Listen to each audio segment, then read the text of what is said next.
Amados, boa noite, a paz do Senhor Jesus. Eu fico feliz porque já não é a primeira vez que estou neste lugar.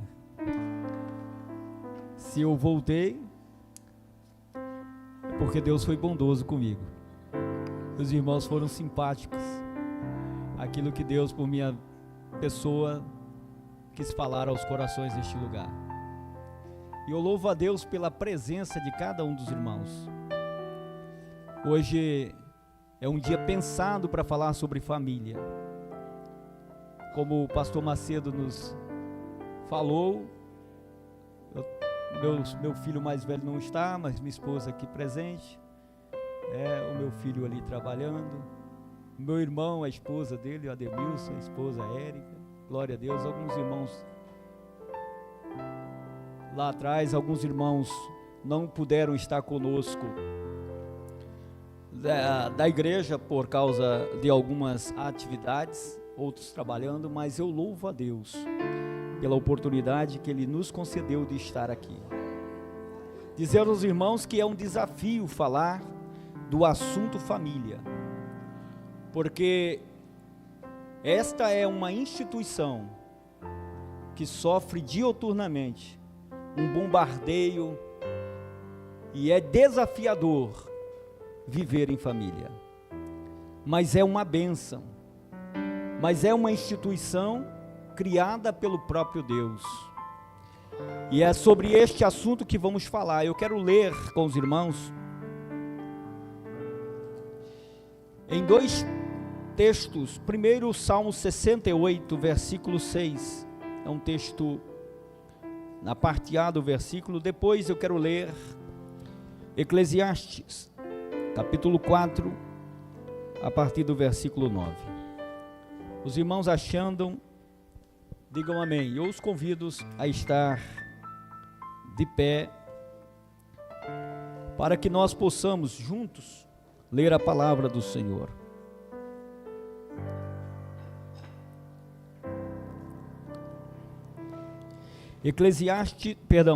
Salmo 68, versículo 6, primeiramente. O texto, ele diz: Deus faz que o solitário viva em família. Eu quero repetir. Deus faz que o solitário viva em família. E aí eu caminho para Eclesiastes capítulo 4, versículo 9, que diz: melhor é serem dois do que um, porque tem melhor paga do seu trabalho. Porque se um cair, o outro levanta o seu companheiro. Mas ai do que estiver só, pois caindo, quem o haverá de levantar? Também se dois dormirem juntos, se aquentarão, mas um só, como se aquentará? Se alguém quiser prevalecer contra um, os dois lhe resistirão. E o cordão de 3 dobras não se quebra tão depressa. Gostaria de convidar você a fechar os teus olhos. Vamos falar com Deus. Pai, nós te glorificamos e te exaltamos, porque o Senhor nos permitiu hoje estar neste lugar. E o pedido que fazemos é que fale aos nossos corações por meio da tua palavra. Em nome do Senhor Jesus, nós assim oramos. Amém. Podemos sentar, queridos, em nome de Jesus.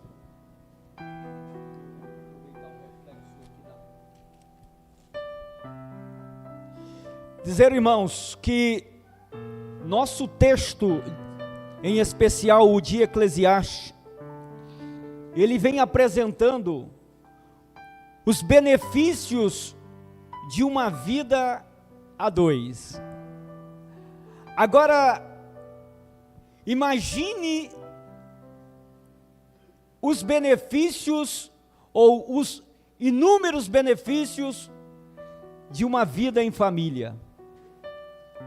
Se a vida 2, conforme Eclesiastes, tem tantos benefícios, imagine viver em família. Quantos benefícios nós temos com essa convivência? E nesta mensagem nós gostaríamos de estar conversando com os irmãos, tratando com os irmãos sobre esta instituição que é tema do nosso culto de hoje. Esta instituição que foi criada pelo próprio Deus, a família. Foi instituída pelo próprio Deus, a família. E para que nós possamos falar um pouco sobre família, nós queremos usar o melhor manual que tem, que é a Bíblia Sagrada. Nós vamos navegar um pouco na Bíblia Sagrada. A família, queridos, ela recebe muitas definições. O contexto atual, o mundo atual, empobrecido espiritualmente, empobrecido moralmente, empobrecido emocionalmente, dá muitas definições para a família, ao ponto de um animal de estimação, de um boneco, ganhar status de membros de família. Mas o que nós aprendemos na palavra deve permanecer em nossos corações. É bom lembrarmos da palavra escrita em Eclesiastes, capítulo 7, versículo 29. Lá diz o seguinte: vede, isto tão somente achei, que Deus fez o homem reto, mas ele buscou muitas invenções. Olha que coisa. Em outras palavras, Deus fez as coisas simples, fez simples e direito, mas o homem complica tudo. O bom é que, embora exista este monte de conceito, ou tenha essa ampliação do conceito de família, o bom é que a gente fique com aquilo que a palavra de Deus nos revela. E quando nós observamos a Bíblia no seu contexto geral, você conclui que família para nós cristãos é a junção de pessoas do mesmo sangue, ou a junção do marido, esposa e filhos. A este grupo se atribui o conceito de família. E a família, ela é de extrema importância. Eu pensei que alguém pode pensar assim: ah, mas para que família? Por que viver em família? Tem algumas bandeiras que se levantam para que as pessoas vivam só. Alimentam o egoísmo, alimentam o orgulho e querem viver só. Entretanto, quando Deus cria o ser humano, Ele mesmo, após observar, após um tempo de observação, Ele diz: não é bom que o homem esteja só. Então, se o próprio Deus, aquele que criou, aquele que formou o homem, Ele faz uma declaração poderosa dessa, por que que eu, um simples ser humano, vou contrariar, vou contra esta palavra? Se Ele que conhece, que fez, que formou, que sabe qual é a estrutura do homem, declara: não é bom que ele esteja só, por que que eu vou dizer que é bom? Mas há uma briga para romper com a família, para destruir a família, de forma que se prega que é melhor estar só. Mas a palavra lida diz que Deus faz com que vivamos em família. Solitário vive em família. E a gente aprende que ela é importante, primeiro, para os seus componentes. A família é de extrema importância para os seus componentes. Por quê? Porque apesar dos problemas que nós enfrentamos ao longo de nossa caminhada, ao longo de nossa vida, É bom saber que temos uma família para onde podemos voltar, onde nós podemos receber o apoio, onde nós podemos receber ajuda emocional, espiritual, ajuda física, em todos os aspectos. Nós podemos ser ajudados no contexto familiar. Então a família é importante para os seus componentes. John Wesley, um cristão que viveu e revolucionou a história na teologia em sua época, líder, declarou certa feita: a família é um lugar de cuidado, afeto, um lugar de apoio mútuo.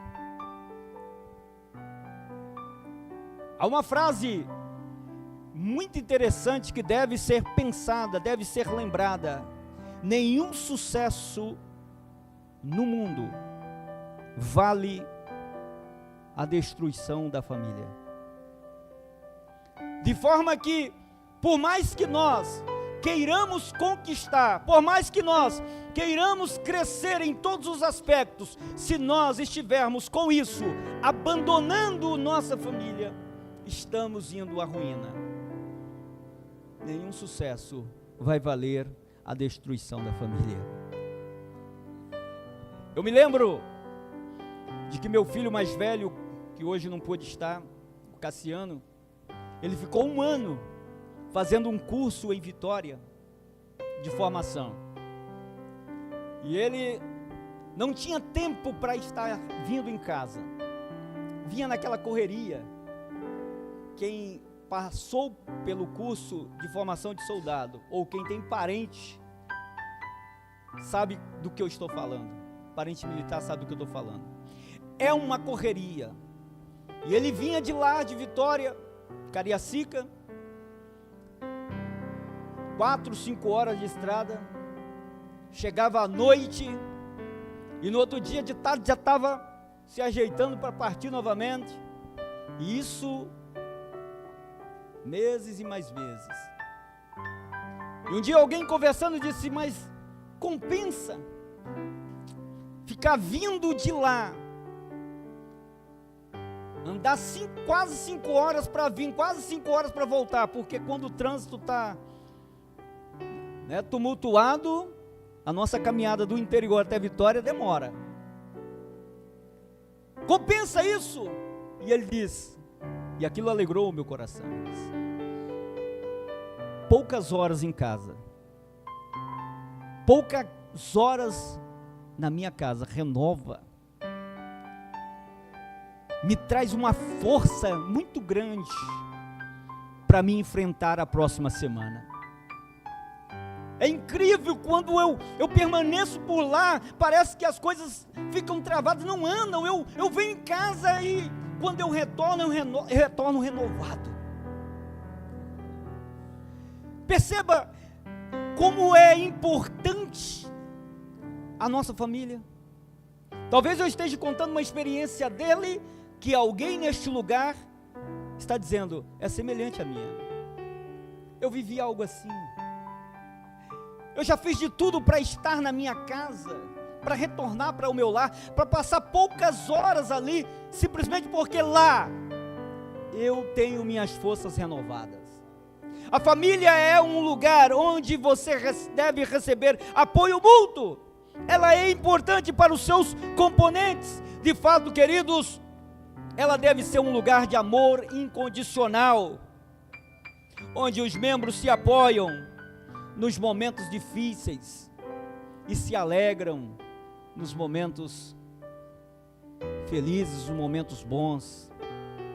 A família é importante não só para os seus componentes, mas importantíssimo para a sociedade. Se você observar a frase que diz que ela é a célula máter da sociedade, tem razão. Porque a família, uma família bem estruturada, vai resultar numa sociedade próspera e abençoada.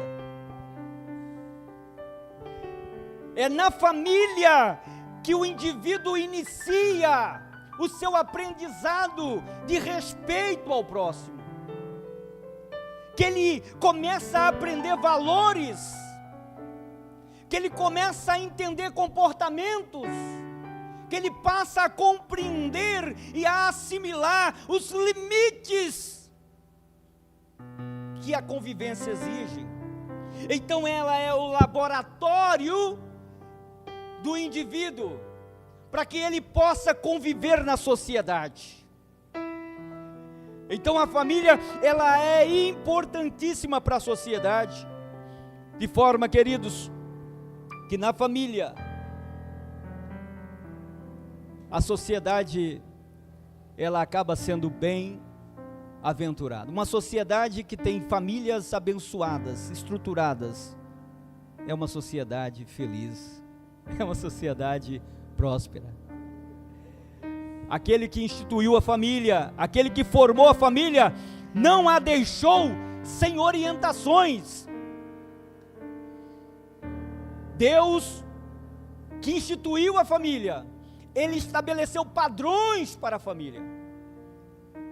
Não fez como muitos de nós, criamos alguma coisa e se vira. Não, Ele estabeleceu padrões. E eu gostaria de conversar com os irmãos acerca de alguns padrões divinos para a família. Primeiro padrão, nós vamos falar para os varões.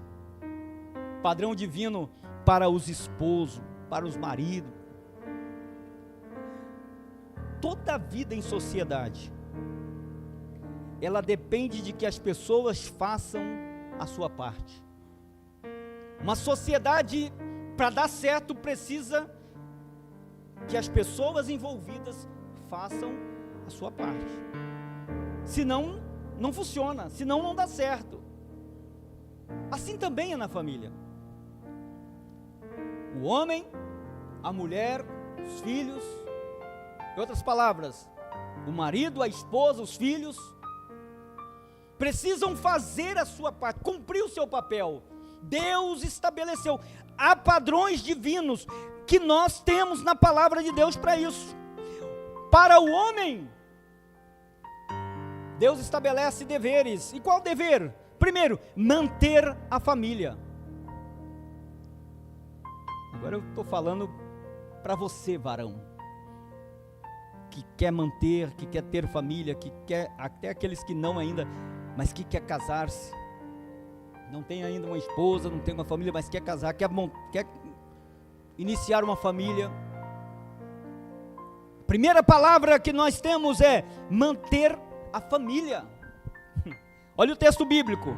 A palavra de Deus diz em 1 Timóteo, capítulo 5, versículo 8: mas se alguém não tem cuidado dos seus, e principalmente da sua família, negou a fé, e é pior do que o infiel. Então há uma obrigação, há um dever estabelecido por Deus para o marido, para o homem, manter a sua família. E aqui diz, se não tem cuidado, porque muitas vezes temos a tendência de fazer isso, de observar, de cuidar, de dar atenção mais fora. Mas a palavra de Deus diz, olha, primeiro a sua casa, primeiro a sua família.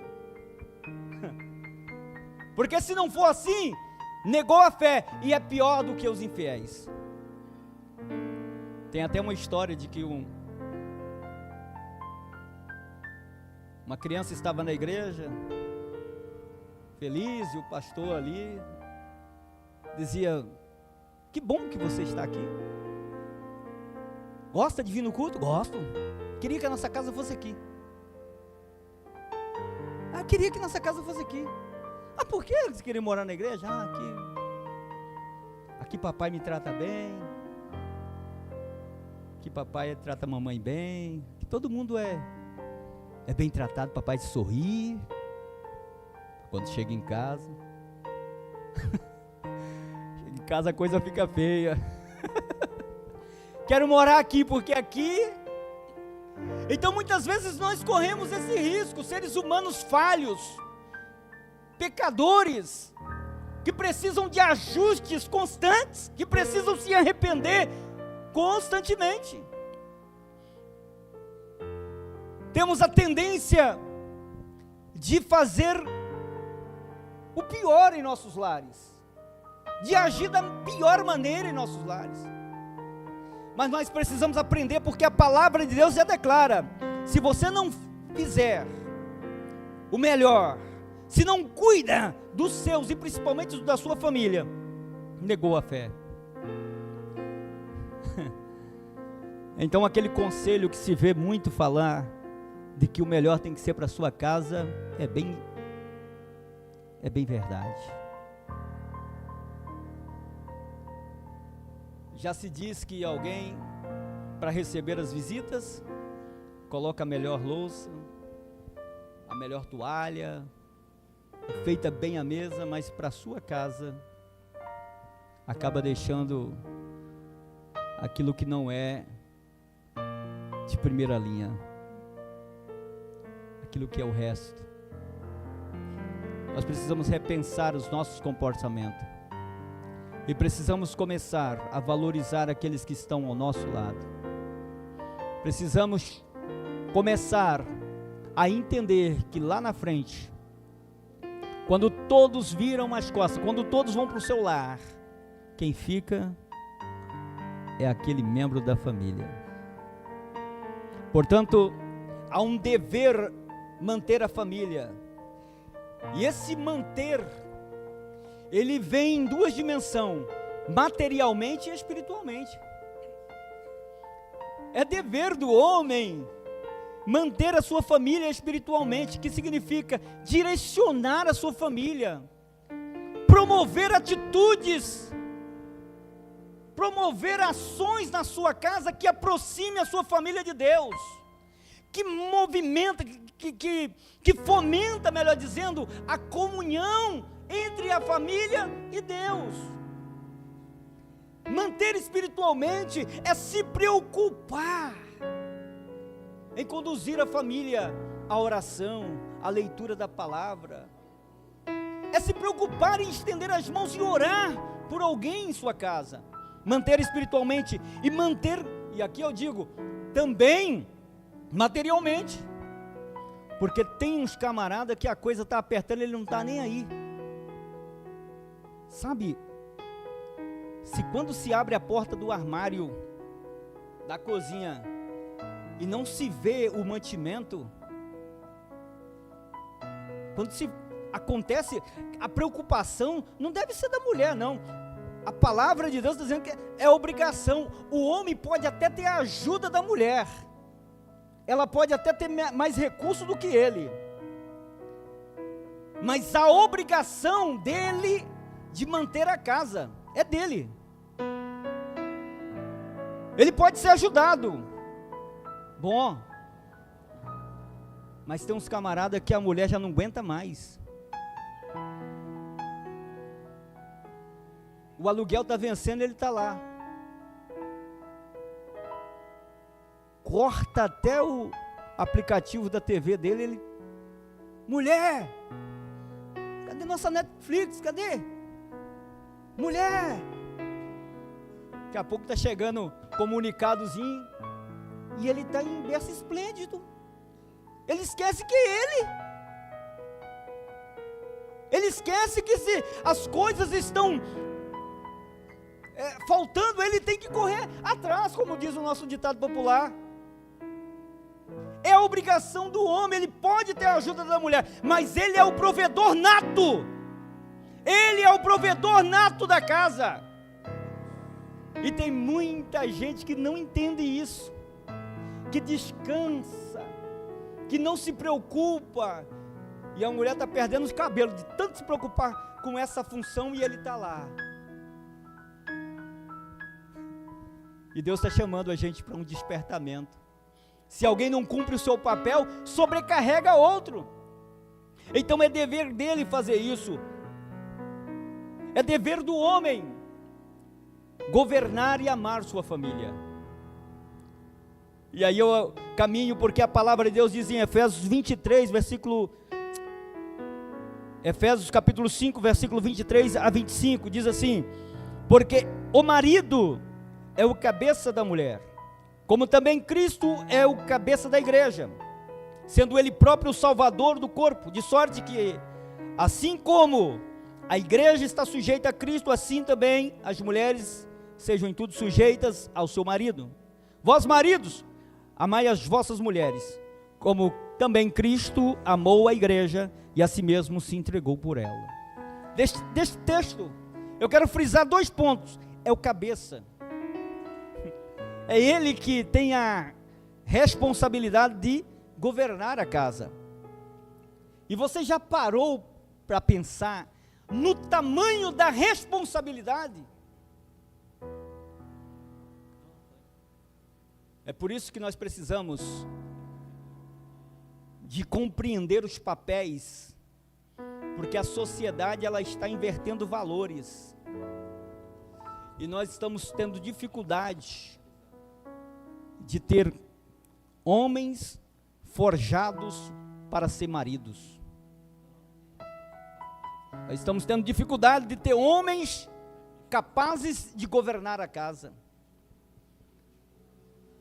Por isso, pais, mães que estão aqui, ajudem a forjar os filhos para serem maridos, para serem governo da casa.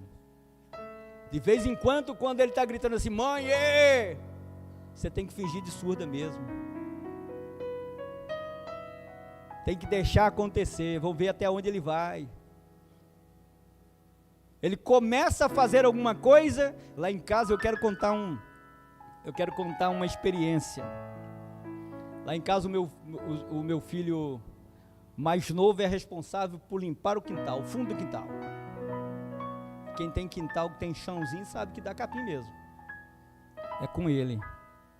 Aí ele fica embromando, né? Fica ali, o dia vai passando. A minha esposa fica inquieta, né? Começa a ficar agitada porque o capim incomoda. Ela olha para mim, eu falo: estou esperando o rapaz aí.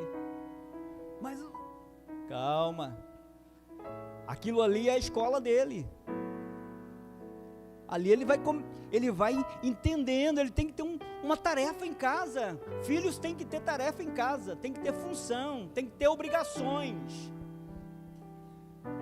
Eu fiz isso muito. Alguém fala: eu fiz na minha casa, quando eu morava com meu pai, eu era responsável por cuidar de muitas coisas da casa.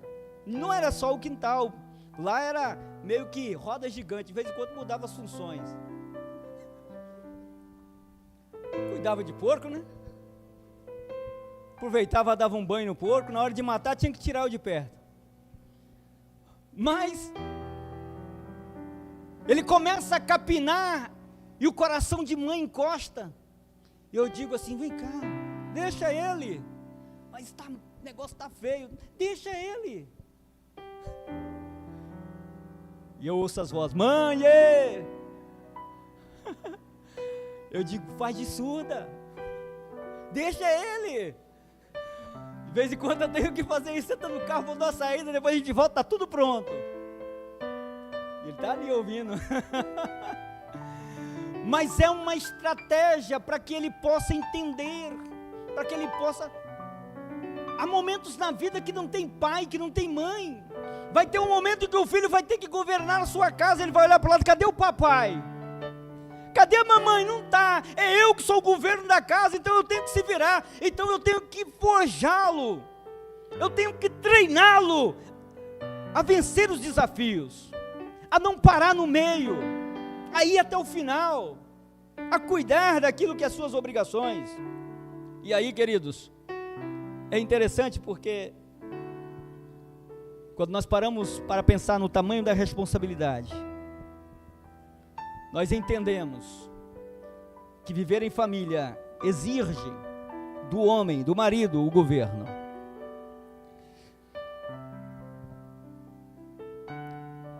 Governar a sua casa E aqui eu quero parar para fazer uma observação importante. Governar a família, essa autoridade de governar não é ditadura. Não é ditadura, porque tem pessoas que acham que, né?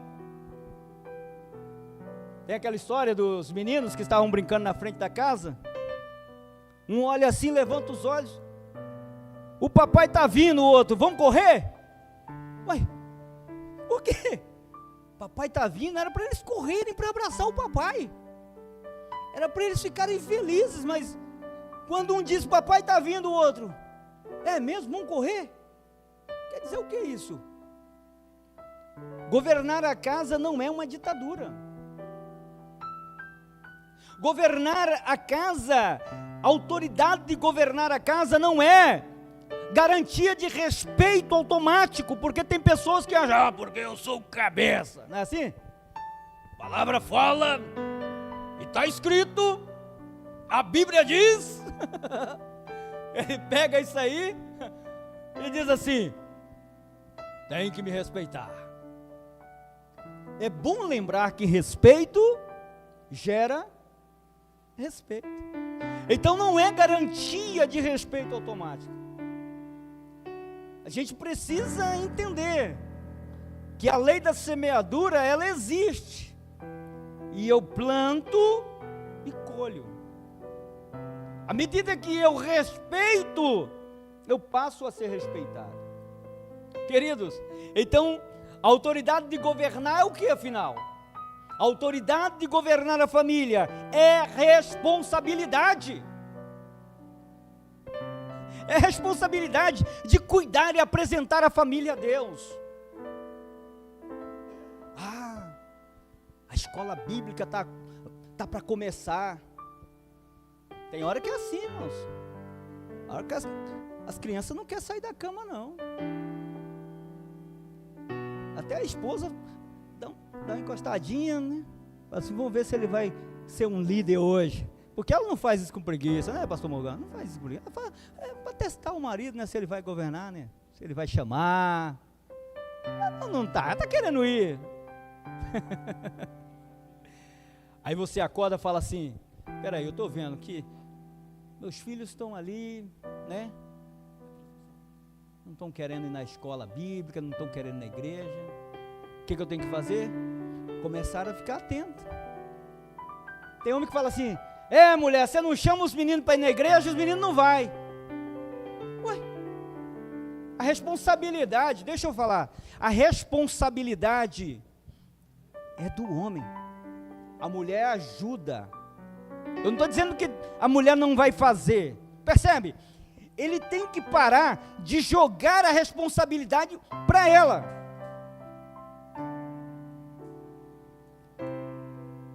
Ela é aquela que ajuda, que soma. Mas ele não pode, ao ver as coisas travadas, ao ver a família longe da igreja, simplesmente cruzar os braços. Simplesmente não falar nada. Ele precisa ter essa atitude de cuidar da família, reunir a casa, começar a orar com os seus familiares. Lá em casa ninguém ora, mulher não ora, menino não ora, mas e você chamou a família para orar que dia? Qual foi o momento que você reuniu a sua família para falar com Deus, para ler a palavra, para fazer um culto no lar? Porque lá em casa ninguém quer nada com nada. Mas qual foi a sua atitude como homem, como líder, como governo da casa? Pensei que era mais fácil. Então governar não é uma ditadura, não é garantia de respeito automático. Governar é responsabilidade, governar é liderança, exercer liderança. Estamos precisando de homens, chefes de família, que liderem a casa. É claro que existe alguns ajustes que precisam ser feitos. Dizem que quando a gente casa, nos primeiros anos, sempre tem a briga para ver quem manda na casa, né? Tem aquela briga, quem vai mandar. Quando o casal já casa instruído, a coisa fica fácil, mas quando eles não têm essa instrução, realmente tem a batalha. E é naqueles primeiros anos ali que a coisa praticamente fica definida, né? E tem muito homem que abre mão de liderar a casa. Liderar pelo exemplo. Liderar sendo influente. Essa liderança aqui é justamente uma liderança, como eu disse, não é uma ditadura, é uma liderança pelo exemplo, pela influência. Sabe, conta-se uma história de um pai que diz: meu filho, você sabe que você não pode fumar, né? O menino estava bem ouvindo aqui. Meu filho não pode beber. Aí a história diz que o filho olha para o pai e diz: pai, o que o senhor faz fala tão alto que eu não consigo te escutar. Nós precisamos entender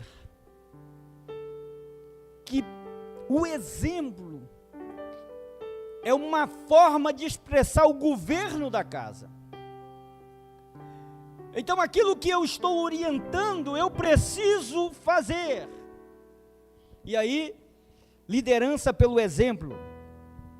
O apóstolo, escrevendo a carta aos Romanos, diz: então você que ensina aos outros, não ensina a si mesmo? Ele está dizendo: se estás ensinando outras pessoas, por que não dê exemplo? Então governar vai além, e esses são os deveres, queridos, os deveres do homem, esta condição do marido, do pai, do esposo, do chefe de família, que deve ser perseguido, que deve ser buscado. O homem precisa buscar essa experiência para que a sua família seja uma família bem-sucedida. Aí eu falando assim, a irmã olha de lado para o seu marido e fala: tá vendo aí? Tá vendo aí? Eu tenho uma palavra para você. Eu quero falar dos deveres da esposa. Porque aquele que instituiu a família, como eu disse, ele também estabeleceu deveres, orientou deveres para os seus componentes. E os deveres da esposa está aqui. Se você observar em Efésios 5, 22 e 33, fala sobre isso. Vós mulheres, sujeitai-vos a vosso marido como ao Senhor. Mulher, reverencie o marido. Respeitar e reverenciar o marido é um dever. E essa expressão sujeitar e reverenciar, ela causa arrepios em muitas pessoas, especialmente em algumas mulheres, porque a ideia de sujeitar e reverenciar está atrelada a um homem arrogante. Muitas vezes as pessoas pensam nisso tendo em mente um homem truculento, sem empatia, sem amor, que não sabe lidar com pessoas, que não exerce seu papel com eficiência. Entretanto, o que nós temos aqui é uma orientação que deve ser aplicada dentro do contexto real da palavra. Pois qual é a mulher que não se sujeitaria a um homem que, cumprindo as Escrituras, se preciso fosse, entregasse sua vida por ela, como Cristo fez pela igreja? É muito fácil se sujeitar, respeitar, reverenciar. É muito fácil fazer isso quando este alguém cumpre o seu papel, cumpre a sua função. E é nesse contexto que a palavra nos orienta. Nós aprendemos aqui que este significado de sujeição, quando compreendido plenamente, facilita a vida de muitas mulheres. Uma outra orientação bíblica para as mulheres, para as esposas, é ser virtuosa. Queridos, ser virtuosa é aquela pessoa que prima pelo bem, pessoa que prima pela bondade. Aleluia. Olha o que a palavra de Deus diz: a mulher virtuosa é a coroa do seu marido. Mas a que o envergonha é como podridão nos seus ossos. A mulher virtuosa é a coroa do seu marido. Agora o marido olha para a mulher e diz: está vendo aí?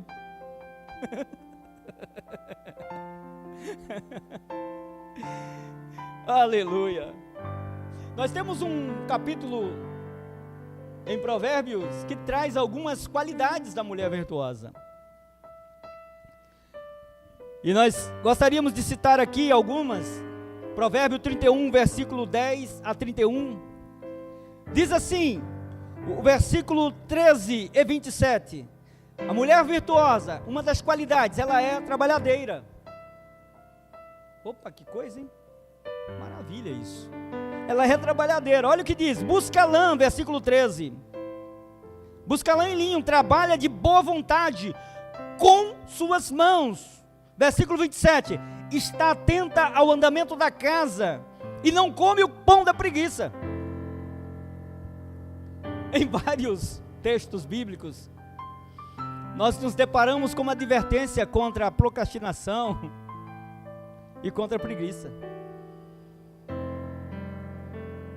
Esses dias, eu moro numa casa que tem muitos terrenos lotes vazios, então dá muita formiga, né? Próximo. A gente, à noite, você vê a formiga, não para, é a noite toda a formiga, para lá e para cá. E eu vendo aquilo, eu lembrei do texto bíblico: vai ter com a formiga, ó preguiçoso. E essa hora da madrugada, a formiga, eu chegando do trabalho, a formiga fazendo um trabalho desse, trabalhando tanto. Está aí explicado então. Está explicado o que o provérbio está dizendo: vai ter com a formiga. Sabe, é uma virtude, é uma qualidade que nós precisamos aprender. A mulher virtuosa, em Provérbio 31, versículo 16, diz que ela é ajuizada. Examina, diz a palavra, uma propriedade e adquira. Planta uma vinha com fruto de suas mãos. Em outras palavras, ela não faz negócio furado. Ela examina. Meus irmãos, uma das coisas que destrói muito uma família é justamente a ausência dessa capacidade de examinar para fazer a aquisição de um bem ou alguma coisa.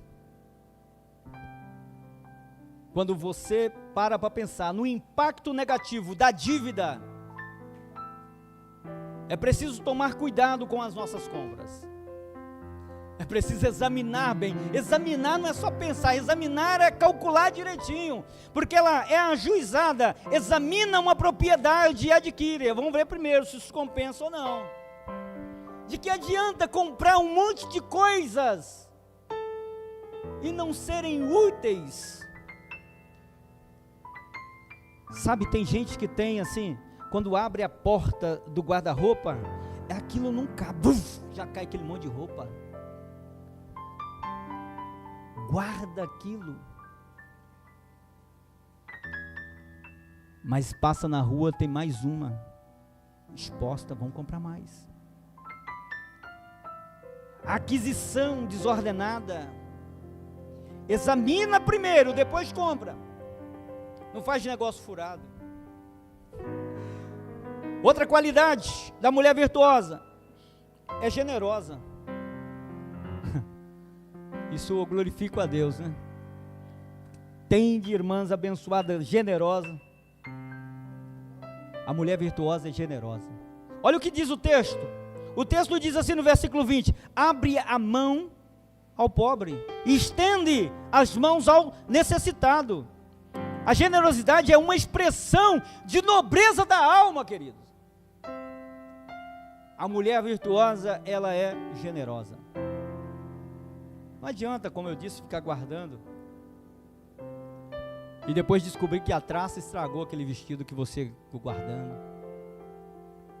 Às vezes a gente guarda um sapato tanto tempo, esse sapato tem um monte, mas esse sapato, aí fica guardando, daqui a pouco coloca no pé, dá 2 passos, ele começa a desmanchar. Falo, meu amor, porque você sabe que se ficar guardado, ele não suporta.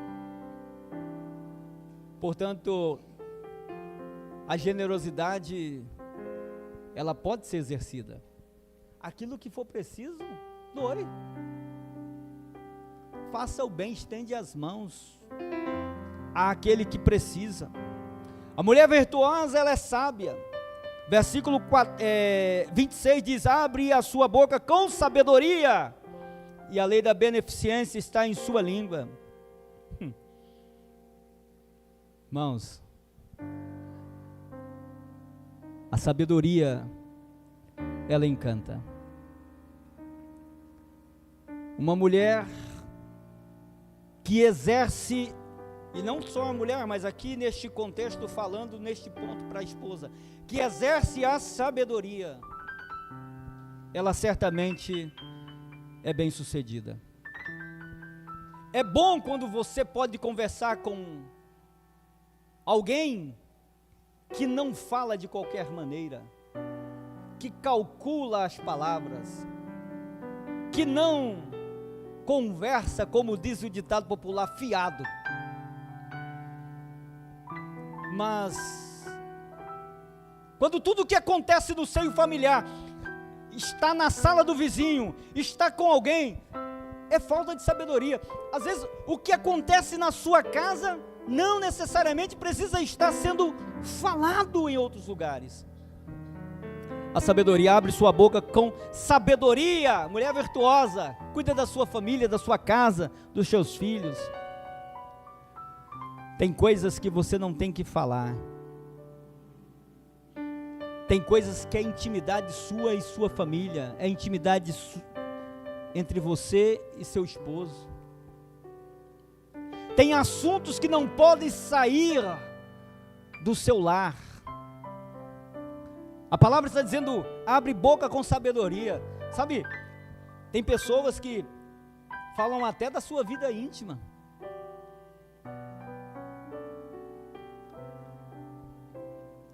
Tem mulheres, e eu estou no ponto dos deveres de mulheres, por isso que eu estou citando mulheres, mas homem também.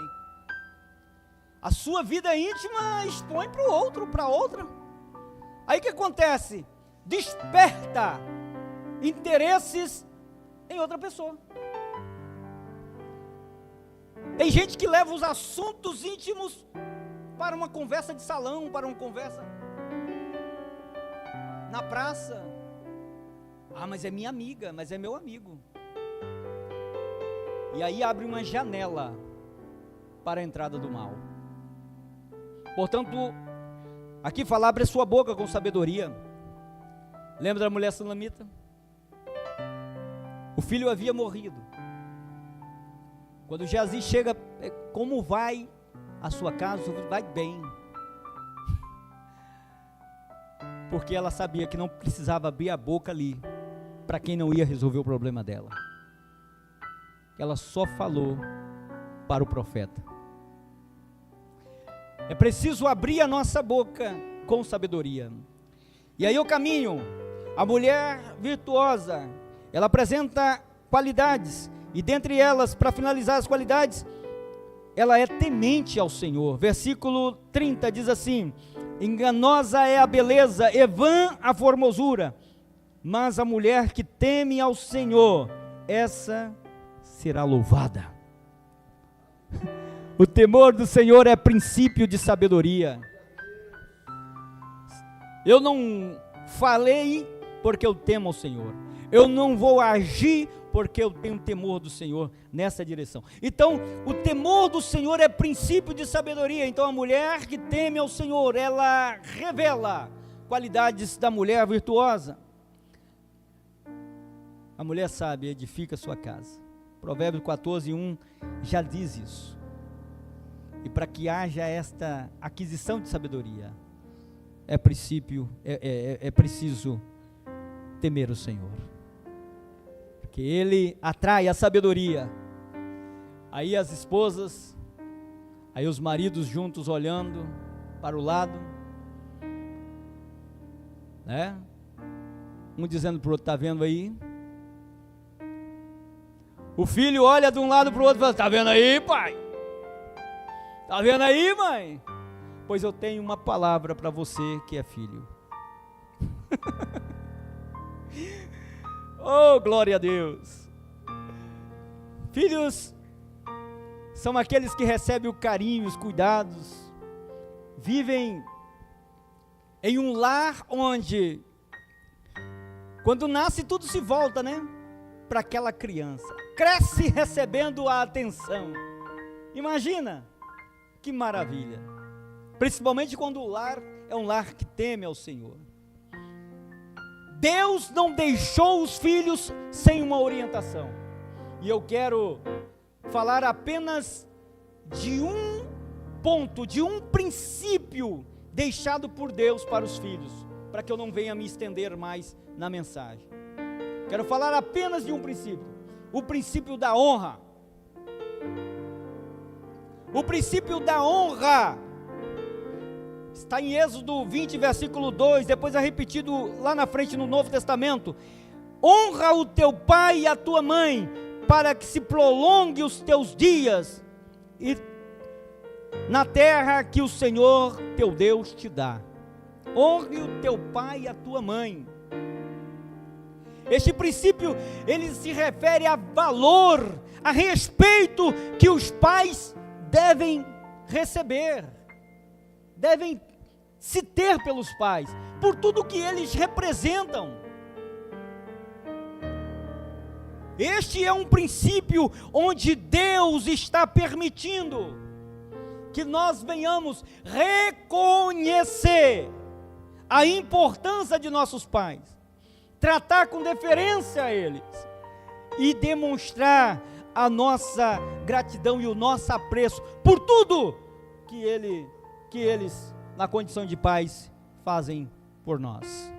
De forma, queridos, que em Efésios 6, versículo 1 a 3 diz assim: vós, filhos, sede obediente a vossos pais no Senhor, porque isto é justo. Aleluia. Honra o teu pai e a tua mãe. Repete o princípio: honra o teu pai e a tua mãe, que é o primeiro mandamento com promessa, para que te vá bem e vivas muito tempo sobre a terra. Obedecer esse princípio atrai longevidade. Que bom! Obedecer esse princípio significa que você vai atrair longevidade, vai ter uma bênção para viver mais tempo, vai atrair a prosperidade.